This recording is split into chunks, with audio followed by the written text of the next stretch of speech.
Olá, meus caros alunos, voltamos com a segunda parte da aula de farmacologia adrenérgica.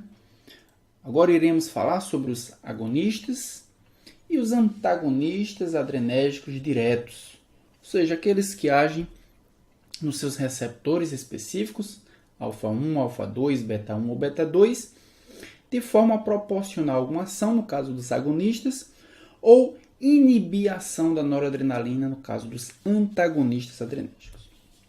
Então, como é que é dividida a farmacologia dos adrenérgicos, né? Então, baseado em algumas características, os fármacos adrenérgicos eles podem ser classificados como catecolaminas ou não catecolaminas, se nós utilizarmos como critério a sua estrutura química.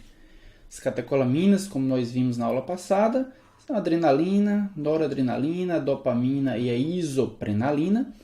E as não catecolaminas é a efedrina, a anfetamina, fenilefrina e metoxamina.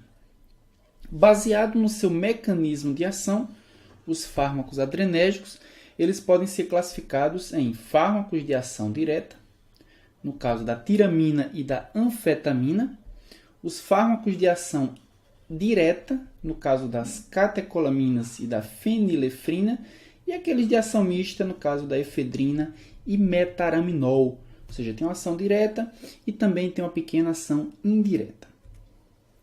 Então, os fármacos, como nós vimos na aula passada, eles precisam, para que eles tenham sua função melhor caracterizada, eles precisam ter uma seletividade por algum receptor adrenérgico. Então, nós temos aqui os 4 tipos de receptores adrenérgicos: receptor alfa 1, receptor alfa 2, receptor beta 1 e o receptor beta 2.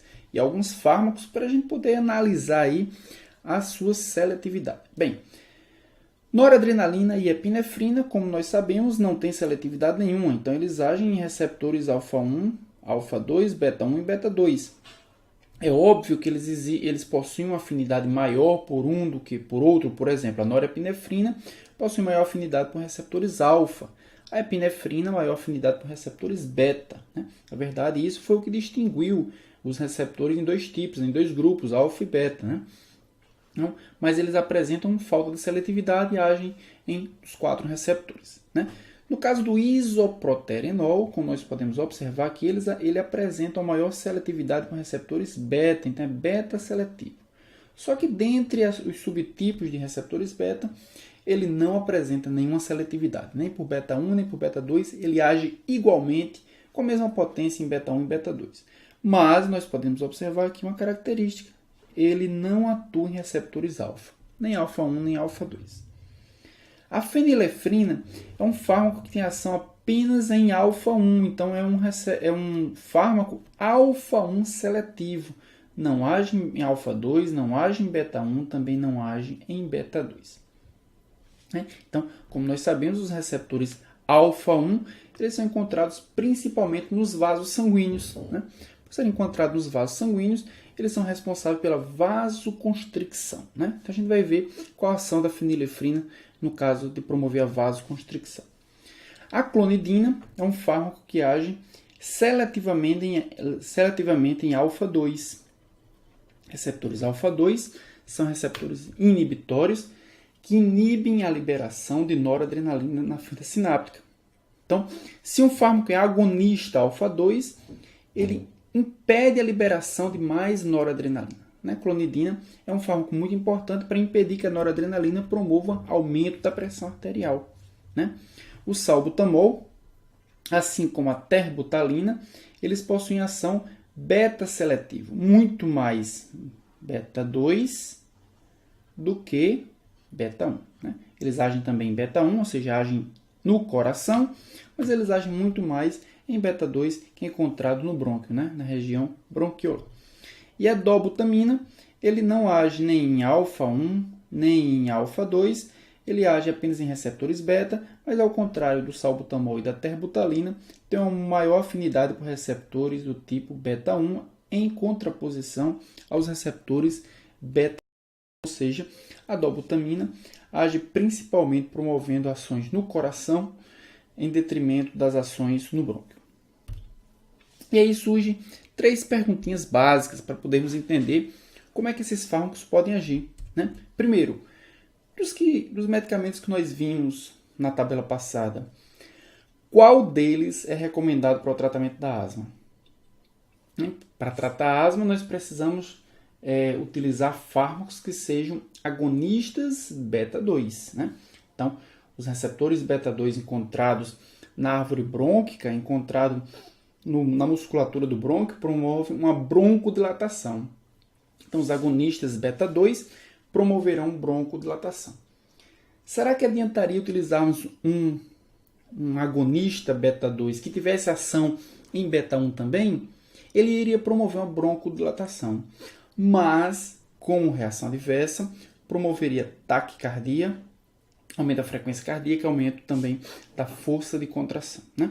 Então, qual medicamento é recomendado para o tratamento da asma? Já tiraremos nossas conclusões, mas de antemão a gente precisa encontrar fármacos que sejam seletivos para receptores beta-2, né? Segunda pergunta. Qual medicamento de escolha para o tratamento da insuficiência cardíaca?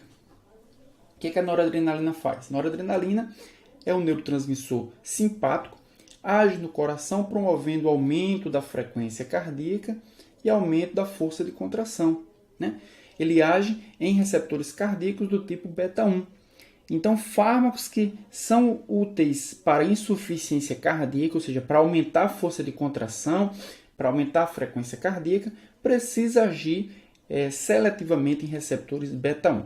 Se eles agirem em beta-2, promoverão uma broncodilatação também, né? Mas a gente precisa, para tratar insuficiência cardíaca, que ele seja o mais seletivo possível. Então, já escolheremos qual fármaco utilizado para a insuficiência cardíaca, mas de antemão a gente precisa saber que ele precisa ser beta-1 seletivo. E terceiro, qual medicamento de escolha como descongestionante nasal? A congestão nasal ocorre quando há espaçamento, quando no endotélio vascular as células endoteliais elas se afastam umas das outras. Isso permite que o plasma sanguíneo localizado dentro do vaso sanguíneo ele possa extravasar para o tecido e congestão nasal. O que é que o descongestionante nasal vai fazer? Ele vai promover uma vasoconstricção, ou seja, uma aproximação dessas células endoteliais, não permitindo o extravasamento do plasma. Então, o fármaco que possa ser utilizado como descongestionante nasal necessariamente precisa promover vasoconstricção. E quem é que promove vasoconstricção? Os agonistas alfa-1 seletivos.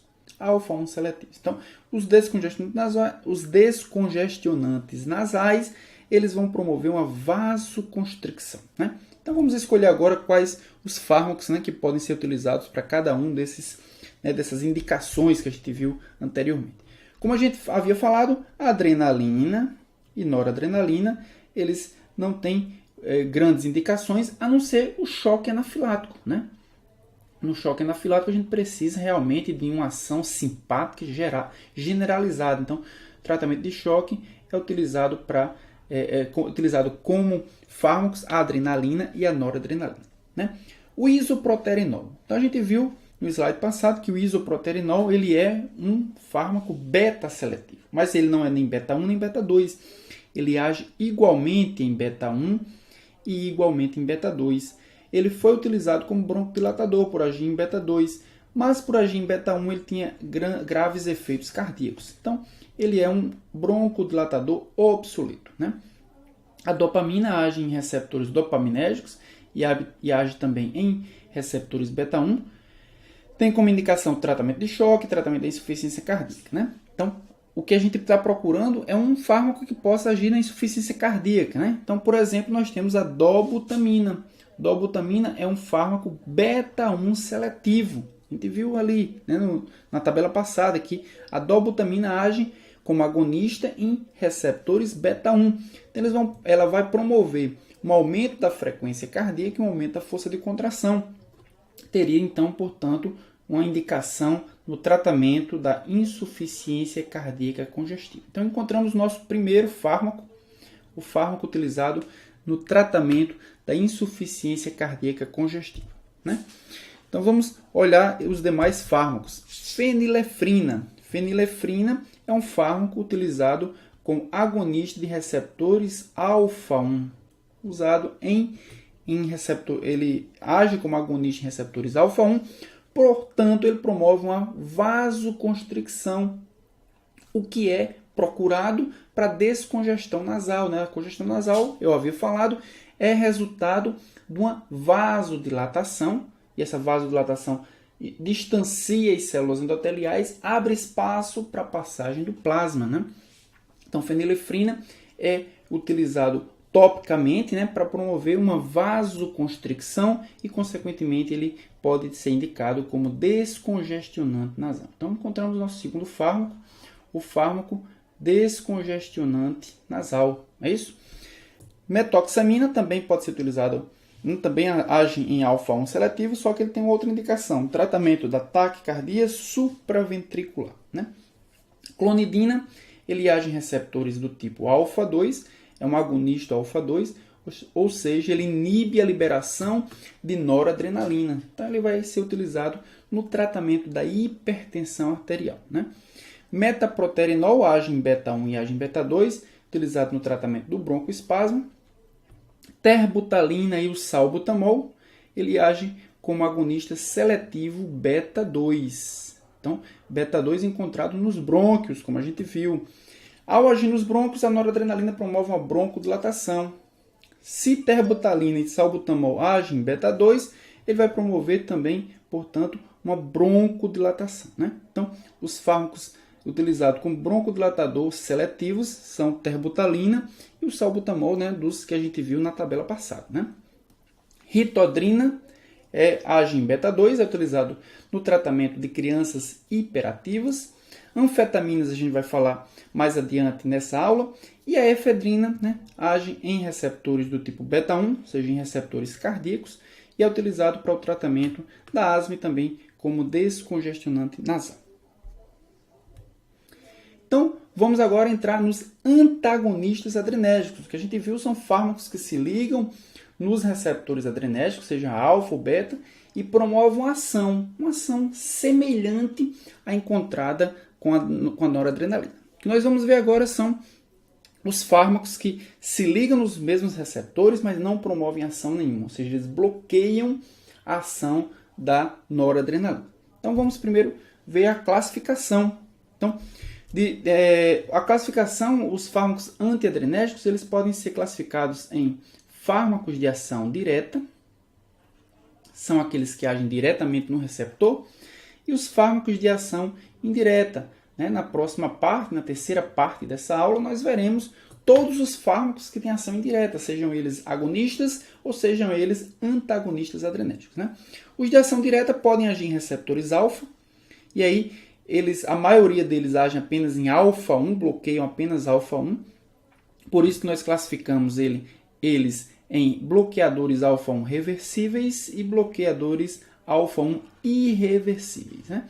E os bloqueadores beta podem agir em beta-1, podem agir em beta-2. Clinicamente falando, os mais importantes são os que agem em beta-1, são os beta-1 seletivos. Né?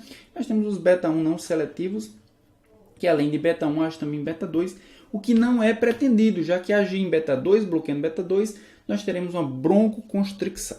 Né? Então, vamos dar uma olhadinha nos antagonistas alfa. Então, os antagonistas alfa, nós temos os antagonistas alfa não seletivos, ou seja, aqueles fármacos que agem em alfa-1 e agem em alfa-2, fenoxibenzamina, fentolamina, são dois fármacos alfa não seletivos. São usados com uma única indicação, feocromocitoma. O que é o feocromocitoma? É um tumor de adrenal que promove uma liberação exagerada de adrenalina. E com isso nós temos elevações muito grandes da pressão arterial. Né? Então, esses fármacos que são antagonistas não seletivos vão bloquear receptores alfa-1 e alfa-2, mas ao bloquear alfa-1, eles impedem que o excesso de adrenalina liberado pelo feocromocitoma promova um aumento da pressão arterial. Então, os antagonistas alfa-1 não seletivos são utilizados principalmente com essa indicação no tratamento do feocromocitoma. Já os antagonistas alfa-1 seletivos, né? Alfa-1 está no vaso sanguíneo, Alfa-1 vai promover vasoconstricção, quando a noradrenalina está ligada a esse receptor. E vasoconstricção é sinônimo de hipertensão, de aumento da pressão arterial, né? Então, a prazosina e doxazosina são antagonistas alfa-1 seletivos, são utilizados principalmente como antihipertensivos, mas podem ser utilizados também para hiperplasia prostática benigna, né? Hiperplasia prostática benigna, porque da mesma forma como os agonistas muscarínicos, né, agem em receptores muscarínicos do tipo M3, facilitando a eliminação urinária da bexiga, os antagonistas do tipo alfa-1 seletivos, já que receptores alfa-1 também se encontram na bexiga, fazem o mesmo efeito que os agonistas muscarínicos M3. Okay? E os antagonistas alfa-2 seletivos, nós temos ioimbina e o idazoxano, são utilizados principalmente na disfunção erétil. Por eles serem alfa-2 seletivos, né, antagonistas alfa-2 seletivos, e antagonizarem o efeito da noradrenalina na sua eliminação, eles aumentam a eliminação, aumentam a liberação de mais noradrenalina na fenda sináptica, né? Isso vai promover efeitos principalmente, né, na resolução da disfunção erétil. Então nós temos aqui os inibidores alfa-1, né? Antes de analisar os inibidores alfa-1, vamos dar uma olhadinha nessa tabela aqui, né? O coração, ela é principalmente preenchido por receptores do tipo beta-1, aumenta a força de contração, aumenta a frequência cardíaca. Os receptores alfa-2 são encontrados nos vasos sanguíneos, os receptores alfa-1 são encontrados nos vasos sanguíneos, responsáveis pela contração dos vasos sanguíneos, mas nos vasos sanguíneos a gente viu naquela primeira aula da farmacologia adrenérgica que os receptores beta-2 eles são responsáveis pela dilatação dos vasos sanguíneos. E por que noradrenalina promove contração e não dilatação? Eu falei para vocês que é em virtude da densidade de receptores. Tem muito mais receptores alfa-1 do que beta-2 na musculatura do vaso sanguíneo. Então, os inibidores alfa-1, o que eles vão promover? Vão inibir a contração do vaso sanguíneo.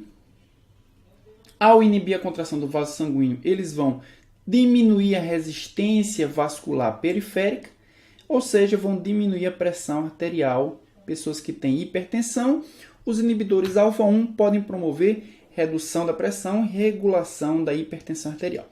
Mas pessoas que estão fazendo uso de alfa-1, de inibidores alfa-1, e que não têm hipertensão, eles podem ter uma hipotensão postural, uma hipotensão ortostática. Então, quando a pessoa se levanta, tem uma ligeira queda de pressão e tende a cair e a desmaiar. Okay? Além disso, os inibidores que não são tão seletivos para alfa-1 também podem bloquear alfa-2 pré-sináptico no coração. E ao inibir alfa-2, ao bloquear alfa-2, eles vão promover uma maior liberação de noradrenalina, que vai agir no próprio coração, aumentando a força de contração e aumentando a frequência cardíaca. Ou seja, inibidores alfa-1 podem ter como resultado a taquicardia reflexa. Taquicardia reflexa, né? Então, eles vão reduzir a pressão, mas eles podem aumentar a frequência cardíaca, né? Então, tem que se atentar a isso, né? Para que nós não tenhamos aí uma resolução de um problema e criaremos aí um outro problema, que é o problema da taquicardia reflexa. Ok?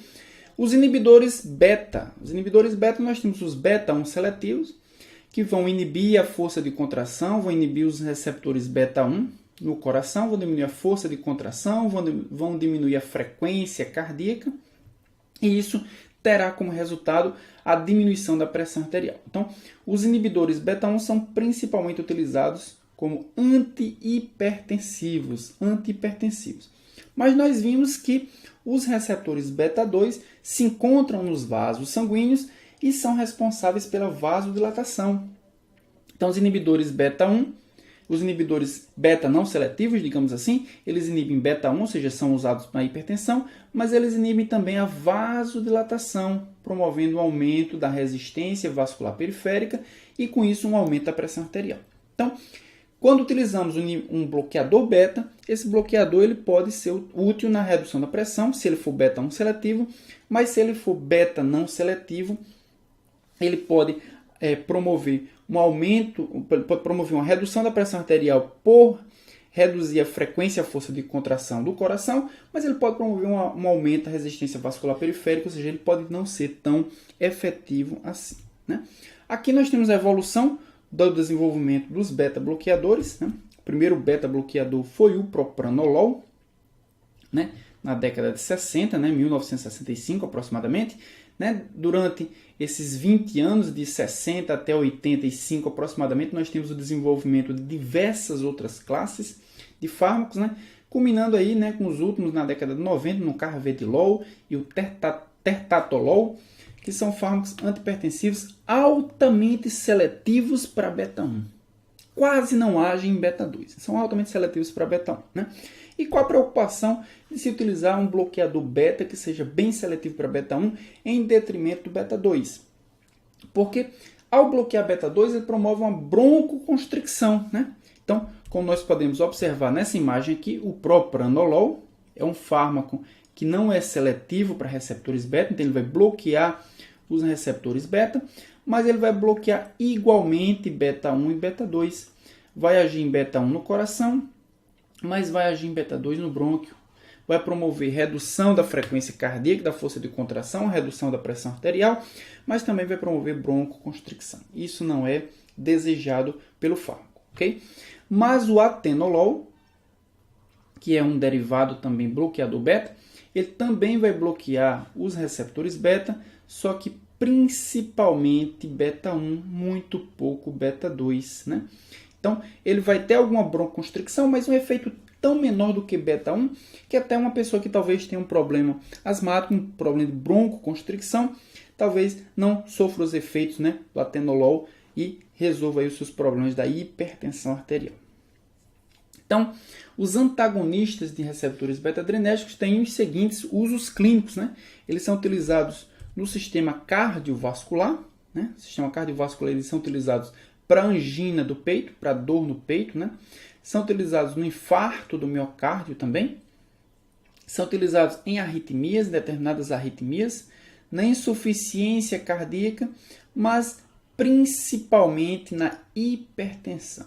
Os principais usos cardíacos dos agonistas beta, dos antagonistas beta, melhor dizendo, é hipertensão arterial sistêmica, né? Outros usos, eles podem ser utilizados também no glaucoma, né? Nós temos alguns fármacos que são antagonistas de receptores de receptores beta-adrenérgicos e que agem como agiu os agonistas muscarínicos, né? Na redução da pressão ocular e intraocular. Isso acontece pelo aumento do fluxo, né, de humor aquoso, que é formado ali na câmara anterior do olho e que é veiculado até o canal de Schelm, né? E os antagonistas beta-adrenérgicos facilitam também, assim como os agonistas muscarínicos, a saída desse humor aquoso. E por isso é utilizado no tratamento do glaucoma. Também é utilizado na tireotoxicose, ou seja, aumento dos hormônios da tireoide. Uma das consequências de aumento de hormônios da tireoide são efeitos cardíacos, né? Aumento da frequência cardíaca, aumento da força de contração e aumento da pressão arterial. Para resolver isso, o beta-bloqueador pode diminuir a frequência cardíaca, diminuir a força de contração, diminuir também a pressão arterial e aí resolve alguns dos sintomas, né, da tireotoxicose. Também podem ser utilizados na ansiedade, né? Alguns fármacos beta-bloqueadores, o propranolol é bastante utilizado na ansiedade, porque ele também reduz os efeitos cardíacos característicos da ansiedade. Na profilaxia da enxaqueca, né? Às vezes a enxaqueca é resultado de uma hipertensão de vasos cerebrais, e o propranolol ou outros fármacos beta-bloqueadores podem reduzir assim a vasoconstricção e, consequentemente, reduzir a pressão intracerebral. E também é utilizado no tremor essencial benigno, né? Um distúrbio familiar. Okay? Então, esses são os principais usos clínicos dos beta-bloqueadores. Então, nós temos aqui alguns exemplos de beta-bloqueadores. Os não seletivos, propranolol, o alprenolol, o nadolol, pindolol, timolol e sotalol. Timolol é utilizado no tratamento do glaucoma. Os demais são utilizados principalmente como antihipertensivos, né? São não seletivos, ou seja, agem em beta 1, mas agem também em beta 2, mas são preferíveis como antihipertensivos os bloqueadores beta 1 seletivos, acebutol, atenolol, practolol, metoprolol. E temos também os beta 2 seletivos, ou seja, bloqueadores beta 2 que não tem uso clínico, né? Butoxamina não tem como usar porque ele tem a capacidade de promover uma broncoconstricção, ok? Então, finalizamos agora a segunda parte da aula de farmacologia adrenérgica. A gente viu os fármacos que agem diretamente nos receptores, como agonista ou como antagonista, né? Na próxima parte dessa videoaula, nós veremos os fármacos que agem como agonista e como antagonistas indiretos de receptores adrenérgicos. Até a próxima videoaula.